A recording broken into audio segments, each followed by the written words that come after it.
चलिए अब देखिएगा आगे। ऋणात्मक कार्य की परिभाषा लिख लीजिए, फिर इसको और एक्सप्लेन कर देता हूं। लिखें ऋणात्मक कार्य।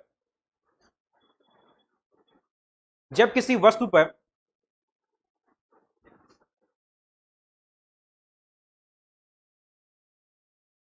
बल आरोपित किया जाता है, जब किसी वस्तु पर बल आरोपित किया जाता है,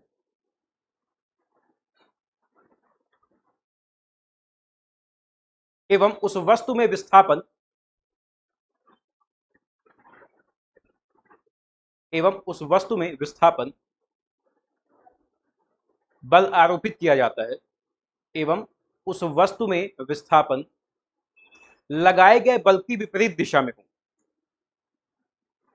लगाए गए बल की विपरीत दिशा में हो।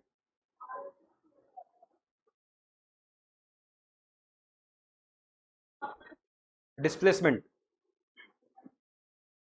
जब बल आरोपित किया जाता है तथा वस्तु में होने वाला विस्थापन लगाए गए बल के विपरीत दिशा में हो।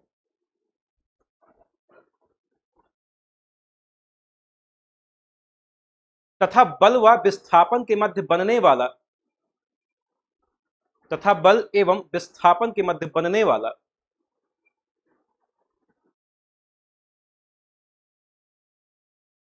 कोण अधिक कोण, बल एवं विस्थापन के मध्य बनने वाला कोण अधिक कोण,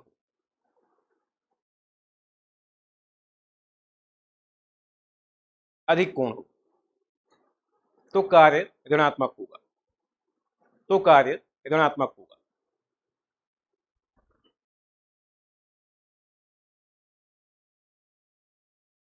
ठीक है, एग्जाम्पल आप यहीं पे देखिए। कुएं से पानी खींचा गया ऊपर की ओर, गुरुत्व बल लगता है बाल्टी का नीचे की तरफ, यह है गुरुत्व बल। और आप बताइए गुरुत्व बल के सापेक्ष बाल्टी कहां जा रही है, बाल्टी द्वारा कार्य कहां हो रहा है, ऊपर देखिए, ऊपर की ओर जा रही है। ठीक है ना। तो गुरुत्व बल के सापेक्ष बाल्टी द्वारा किया गया कार्य कैसा कार्य होगा, ऋणात्मक कार्य होगा। लिख लीजिएगा। कुएं से बाल्टी को खींचने पर, कुएं से बाल्टी को खींचने पर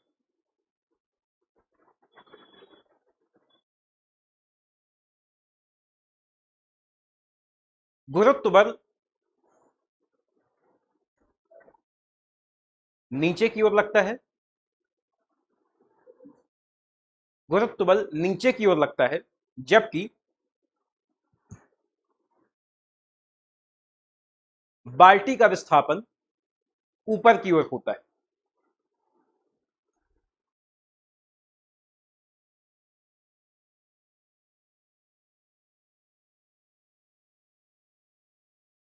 अतः गुरुत्व बल के सापेक्ष किया गया कार्य ऋणात्मक होगा।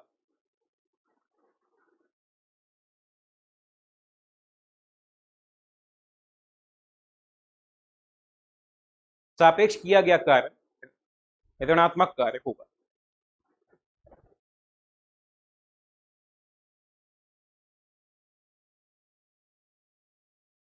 अब बात करते हैं शून्य कार्य की। शून्य कार्य का मतलब जिसमें कार्य ही ना हो, मतलब आपने बल लगाया लेकिन विस्थापन बिल्कुल भी ना हुआ, तो उसे क्या कहा जाएगा, शून्य कार्य कहा जाएगा। अब यदि बात की जाए कि एंगल कौन सा बनेगा बल एवं विस्थापन के बीच, तो याद रखिएगा 90 डिग्री का एंगल बनेगा, कुछ ऐसा होगा। मान लीजिए ये वस्तु है, ये 90 डिग्री से यहाँ पे होगा।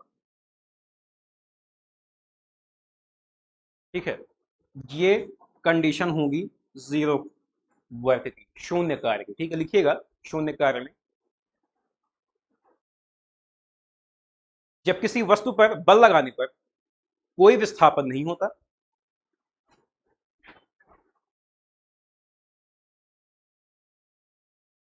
जब किसी वस्तु पर बल लगाने पर कोई विस्थापन नहीं होता,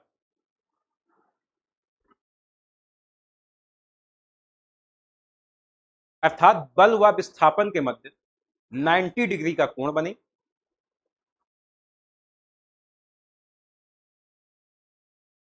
90 डिग्री का कोण बने, बल एवं विस्थापन के मध्य 90 डिग्री या 90 डिग्री का कोण बने, तो यह शून्य कार्य माना जाता है। तो यह शून्य कार्य माना जाता है।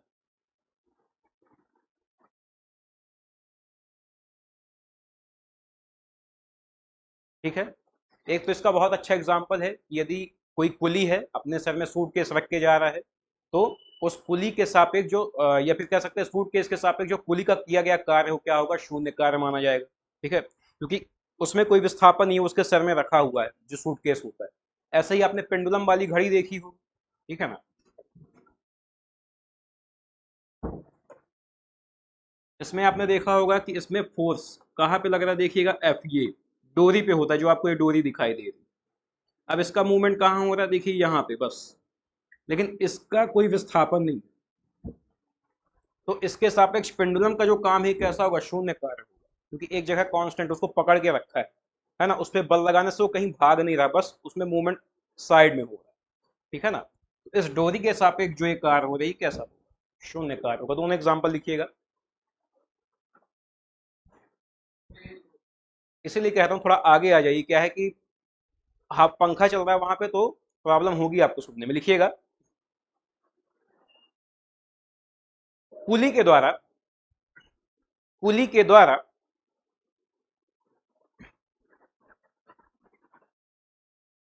सूटकेस को उठाकर, सूटकेस या सामान को उठाकर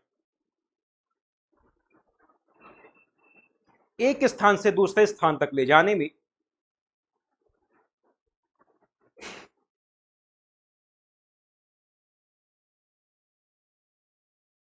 किया गया कार्य शून्य कार्य होगा। किया गया कार्य शून्य कार्य होगा।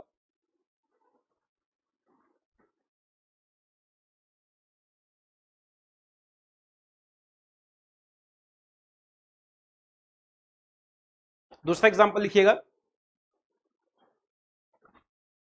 घड़ी के पेंडुलम के द्वारा, घड़ी के पेंडुलम के द्वारा डोरी के सापेक्ष किया गया कार्य शून्य होगा। घड़ी के पेंडुलम के द्वारा डोरी या रस्सी के सापेक्ष किया गया कार्य शून्य होगा।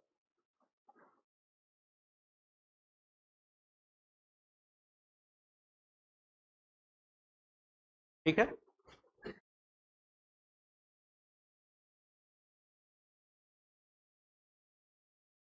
अब इसके बाद देखिएगा ऊर्जा की बात करते हैं।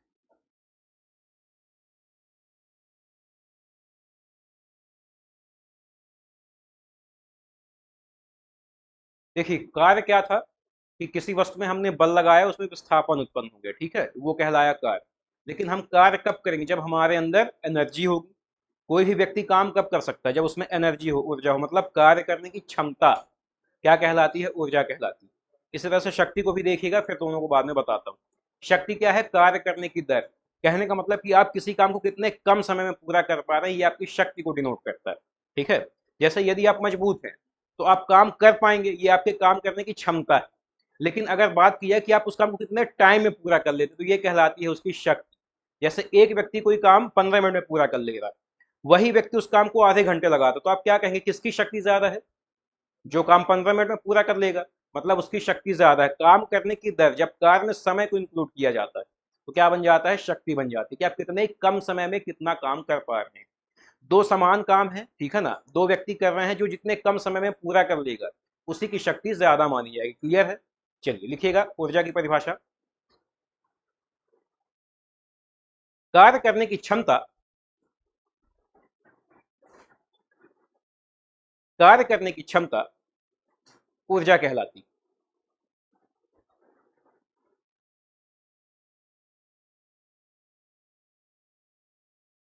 यह एक अदिश राशि है जिसका मात्रक जूल होता है।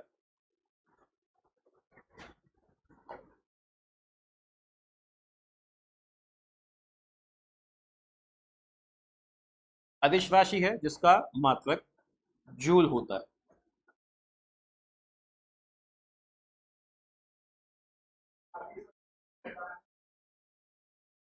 बताऊंगा उसको, अभी लिख लीजिए पहले। सीजीएस में लिखिएगा, इसका मात्रक क्या है, अर्ग होगा। ठीक है। अब आप लोग बताइए, ऊर्जा कितने प्रकार की होती है? दो प्रकार की, कौन कौन सी? गतिज ऊर्जा और जो भूतापी ऊर्जा होती है, रासायनिक ऊर्जा होती है, ऊर्जा नहीं है क्या? बताइए, क्या अंतर है दोनों में?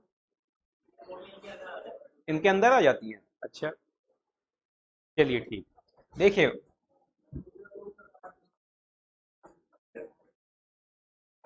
ऊर्जा संरक्षण का नियम पता है क्या आप लोगों को? किसने दिया था? सबसे पहले वैज्ञानिक का नाम बताइए, बहुत सिंपल सा इसका नियम है। हाँ, मैं पूछ रहा हूँ किसने इसको बनाया था, इस फॉर्मूले को किसने दिया था? आइंस्टीन ने नहीं, हाँ? नहीं। और कोई? मायर्स का नाम सुना है आप लोगों ने? रॉबर्ट मायर्स, इन्होंने ऊर्जा संरक्षण का नियम दिया था, ठीक है ना? अब क्या है ऊर्जा संरक्षण? तो आप जानते हैं कि ऊर्जा को ना ही उत्पन्न कर सकते हैं और ना ही नष्ट कर सकते हैं, उसे केवल एक रूप से दूसरे रूप में चेंज कर सकते हैं, एक फॉर्म से दूसरे फॉर्म में कन्वर्ट किया जा सकता है, लेकिन आप उसे क्रिएट नहीं कर सकते, ना ही जनरेट कर सकते, ना ही डिस्ट्रॉय कर सकते उसको, ठीक है ना? यह है ऊर्जा संरक्षण का नियम। पहले लिख लीजिएगा ऊर्जा के प्रकार। देखिए, आप लोगों ने सही कहा, एक ऊर्जा होती है यांत्रिक ऊर्जा, ठीक है, मैकेनिकल एनर्जी। यांत्रिक ऊर्जा को दो भागों में बांटा गया, एक है गतिज ऊर्जा और एक है स्थितिज ऊर्जा,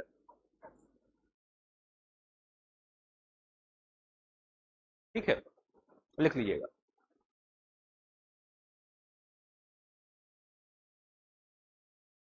इसके बाद जो बाकी एनर्जी है, बाकी ऊर्जा, जैसे भूतापीय ऊर्जा, विद्युत रासायनिक ऊर्जा, रासायनिक ऊर्जा, ये सब आ जाती हैं इस यांत्रिक ऊर्जा के अन्य भागों में, ठीक है ना?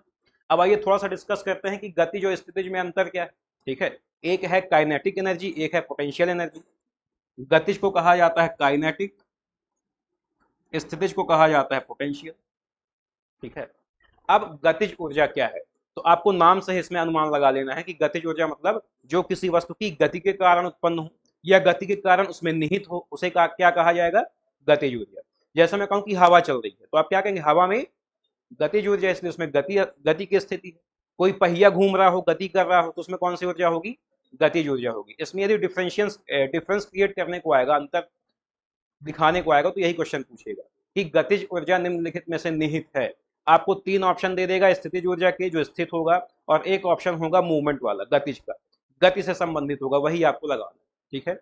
जैसे दे दे दौड़ता हुआ घोड़ा, ठीक है ना, चलता हुआ पहिया, बहती हुई हवा, ठीक है ना, या नदी बह रही हो, सब में क्या है? क्योंकि गति है, सब में मोशन है, इसलिए गतिज ऊर्जा, ठीक है?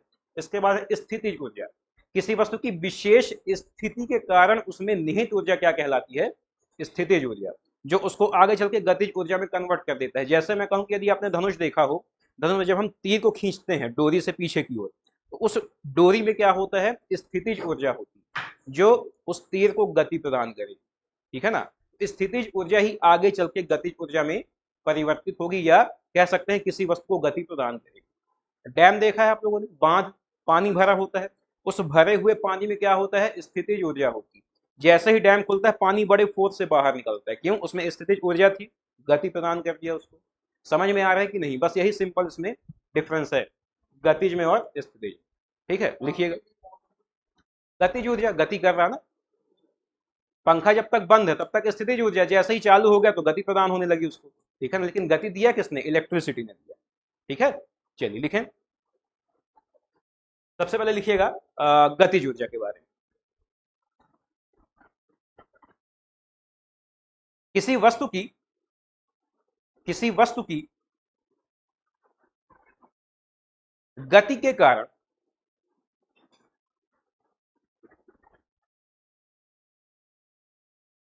निहित ऊर्जा गतिज ऊर्जा कहलाती है। निहित ऊर्जा या उत्पन्न, जो लिखना चाहें, ऊर्जा को गतिज ऊर्जा कहा जाता है।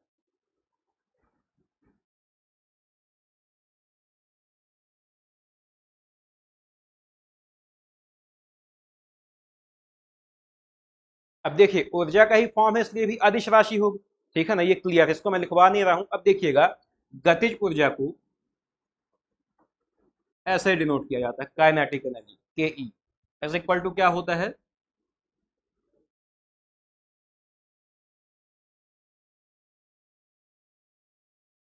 1/2 mv²। ठीक है। अब यहां पे देखिएगा, m का मतलब क्या हो गया यहाँ पे, द्रव्यमान, और v का मतलब क्या हो गया, वेग। बहुत बढ़िया। ठीक है, ये होता है फॉर्मूला।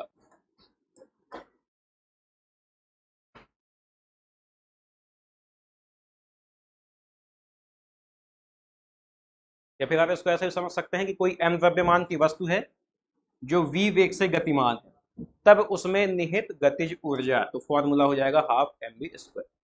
ठीक है। चलिए, स्थितिज ऊर्जा लिखिएगा। एक मिनट, एग्जाम्पल भी लिख लीजिए कुछ, इसके बाद लिखिएगा। ठीक है, लिख लीजिएगा।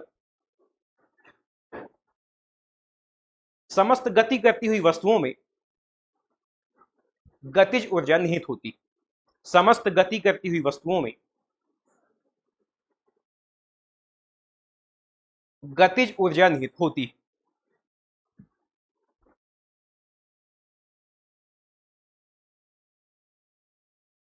जैसे घूमता हुआ पहिया,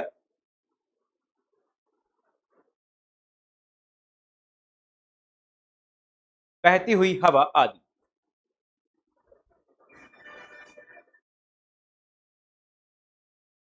ठीक है। अब लिखिएगा पोटेंशियल एनर्जी।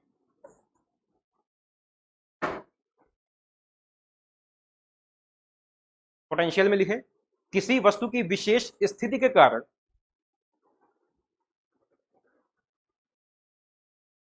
नेक्स्ट है स्थितिज में, किसी वस्तु की विशेष स्थिति के कारण उसमें निहित ऊर्जा, विशेष स्थिति के कारण उसमें निहित ऊर्जा स्थितिज ऊर्जा कहलाती।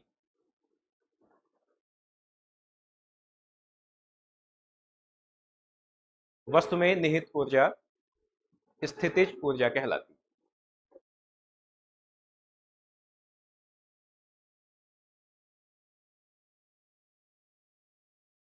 ठीक है।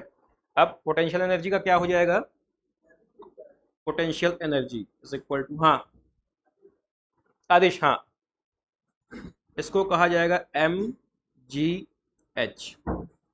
ये इसका फॉर्मूला है। m का मतलब वही द्रव्यमान, g क्या हो गया यहाँ पे, हाँ बिल्कुल गुरुत्व, h हो गया ऊंचाई। लिख लीजिएगा इसे।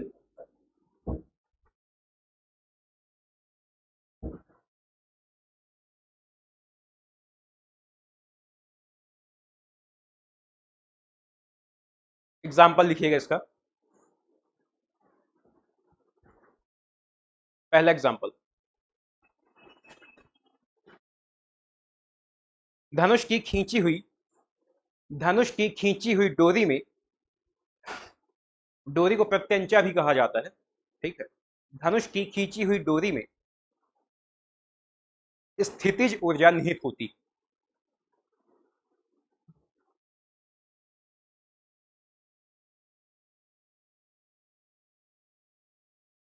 जो तीर को गति प्रदान करती है, जो तीर को गति प्रदान करती।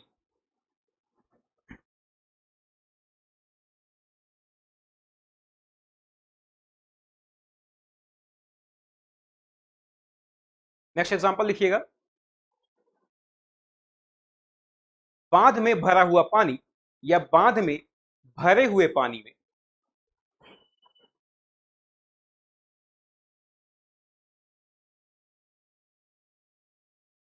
स्थितिज ऊर्जा होती है, जो स्थितिज ऊर्जा होती है, जो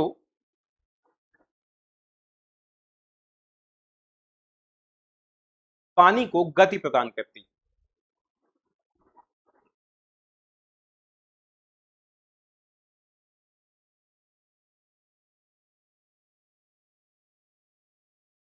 अब यदि कोई भी वस्तु है, ठीक है ना, आपने उसको पृथ्वी से ऊपर उठाया है अगर, तो उस ऊपर उठाई गई वस्तु में भी स्थितिज ऊर्जा निहित होगी। क्यों? क्योंकि फॉर्मूला ही देखिए यहाँ पे गुरुत्व, ठीक है ना। तो अगर आपने किसी वस्तु को ऊपर उठा लिया है तो उसमें भी स्थितिज ऊर्जा होगी, और जैसे ही आप उसे छोड़ेंगे तो नीचे की ओर आएगी। क्यों? क्योंकि उसी स्थितिज ऊर्जा ने उसे गति दे दिया।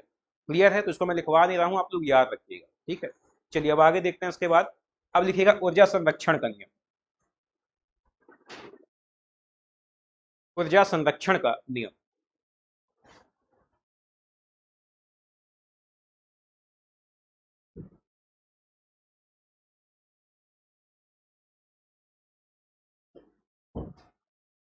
देखिएगा। इस नियम के अनुसार इस नियम के अनुसार ऊर्जा को ना ही उत्पन्न किया जा सकता,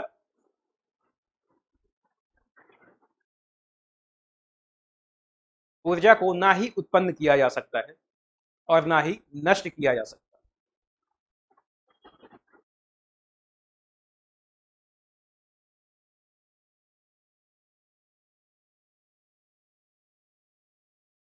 बल्कि इसे एक रूप से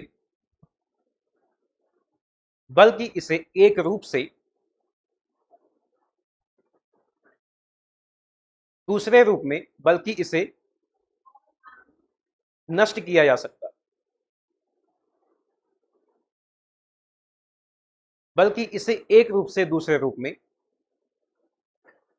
परिवर्तित किया जा सकता है। आप यूटिलाइज कर सकते हैं लेकिन डिस्ट्रॉय नहीं कर सकते इसको, ठीक है, ना ही जनरेट कर सकते हैं।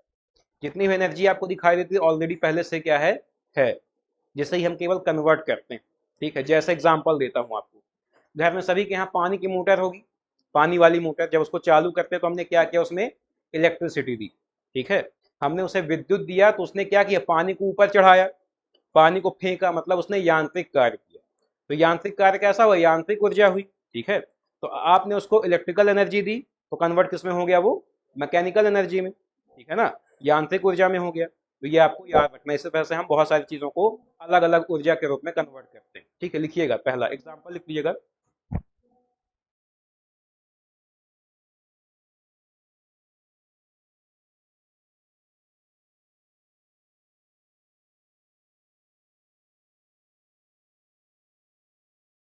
सबसे पहला है विद्युत मोटर, ठीक है, लिख लीजिएगा। यह विद्युत ऊर्जा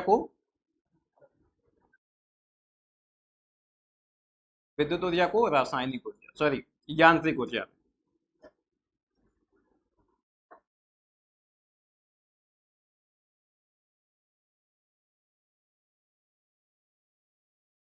अब डायनेमो की बात करते हैं।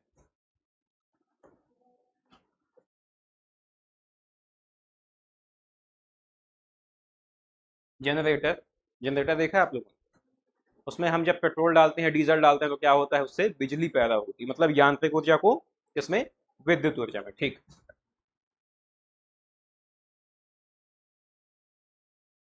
यांत्रिक को विद्युत। इसके बाद है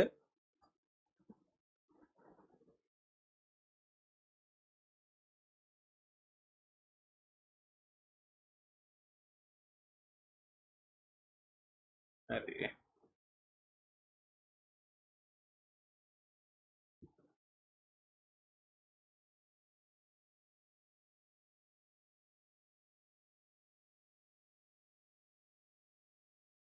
विद्युत मोटर हो गया है, विद्युत घंटी लिखिएगा।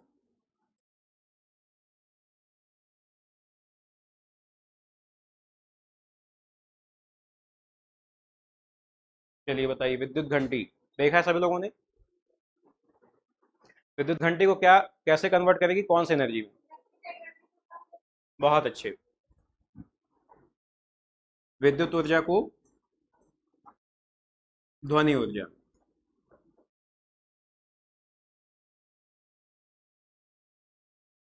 अगला है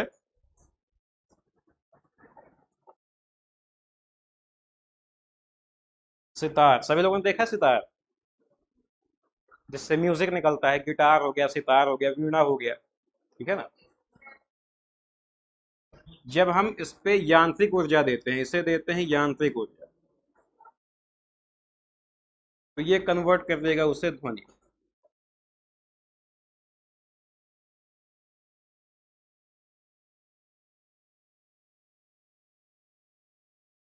चलिए विद्युत बल्ब की बात करते हैं।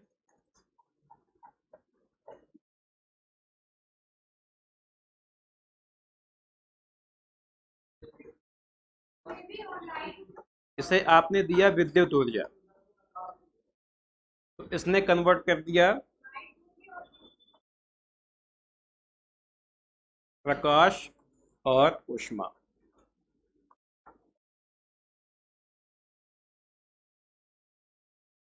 ठीक है।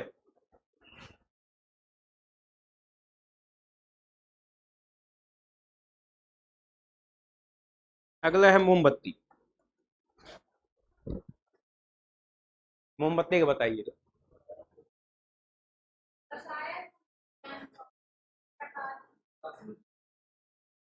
प्रकाश ऊर्जा को। ठीक।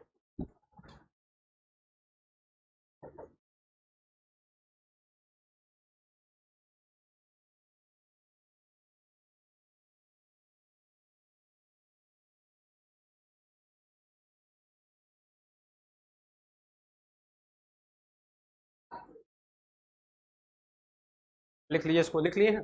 चले आगे। हाँ, आ रहे हैं ना, अभी रुक जाइए। ये हो गया, सब लोग लिख लिए।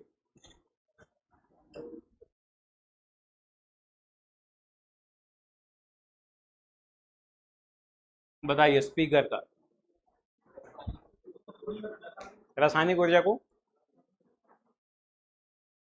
जब स्पीकर में क्या विद्युत देते हैं ना, इसे किसे में कन्वर्ट करेगा, ध्वनि में। ठीक है। अब बताइएगा बैटरी का क्या होगा,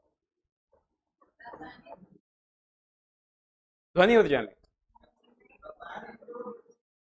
ठीक।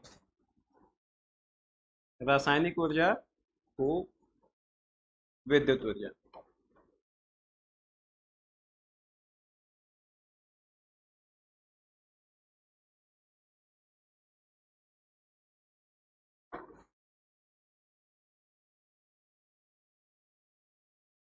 ठीक है। और कुछ बचा है क्या अभी एग्जाम्पल, एग्जाम्पल और कुछ बचा है क्या अभी। चलिए परमाणु भट्टी के बारे में बताइए थोड़ा सा। परमाणु भट्टी। परमाणु भट्टी सुना है। बिल्कुल वही है। परमाणु ऊर्जा किस में कन्वर्ट कर देगी, या तो ऊष्मा में कन्वर्ट कर देगी या तो बिजली में। परमाणु भट्टियों में क्या होता है, बिजली बनाई जाती है ना। तो अगर क्वेश्चन पूछे तो आपको याद रखना है कि उसमें नाभिकीय ऊर्जा को किस में कन्वर्ट कर देगा, वो विद्युत ऊर्जा में। ठीक है। चलिए अब आ जाएगा नेक्स्ट, शक्ति की बात करते हैं।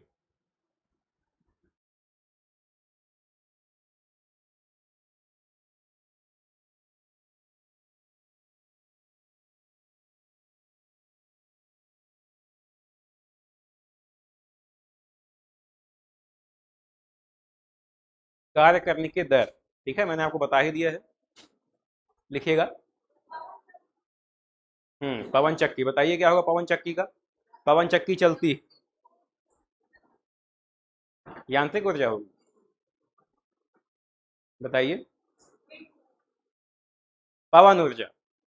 पवन ऊर्जा किस में कन्वर्ट कर देगी, विद्युत ऊर्जा में। ठीक है, लिख लीजिएगा इसको भी। बाकी आप लोग से ऐसा ही बन जाएगा, कॉन्सेप्ट जो आपके क्लियर हैं तो बन जाएगा आपसे। ठीक है, समझ जाएंगे, समझदार हैं आप लोग का। चलिए आगे लिखिएगा। शक्ति।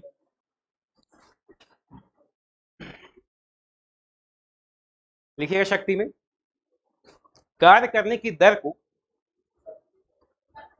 कार्य करने की दर को शक्ति कहा जाता है।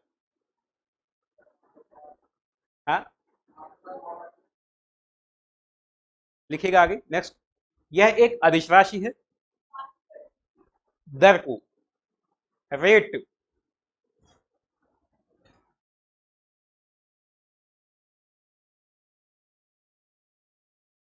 अदिश राशि, मात्रक लिखिएगा इसका।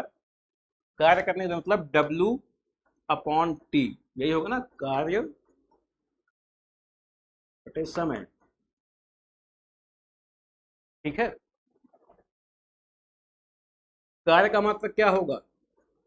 जूल बटे सेकेंड। ठीक है, इसे ही संयुक्त रूप से कहा जाता है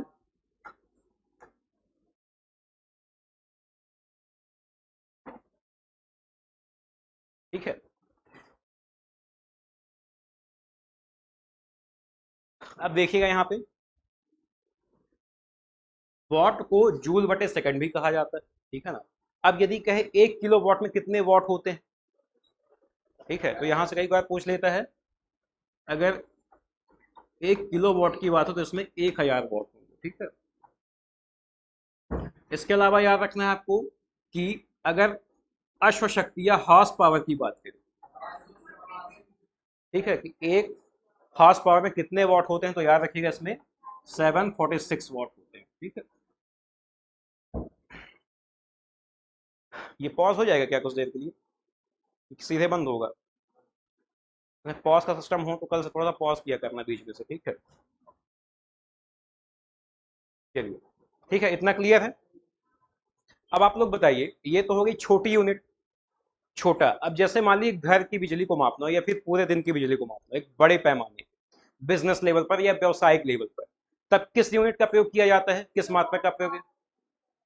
बताइए। और सही बोल रही हैं, किलोवाट आवर ही है, और कुछ है इसके अलावा? पीछे आप लोग बताइए कि जो विद्युत मापने का पैमाना है, मात्रक है ना, व्यवसायिक तौर पर कौन सा यूज किया जाता है? घर पे अपन यूनिट बोलते हैं उसे, इतनी यूनिट हमने बिजली जला ली, है ना।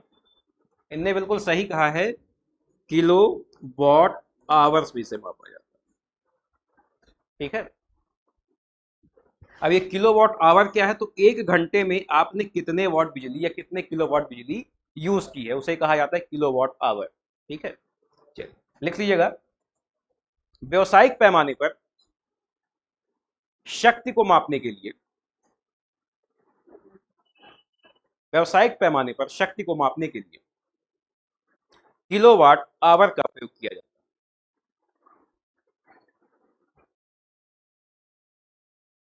किलोवाट आवर का प्रयोग किया जाता है।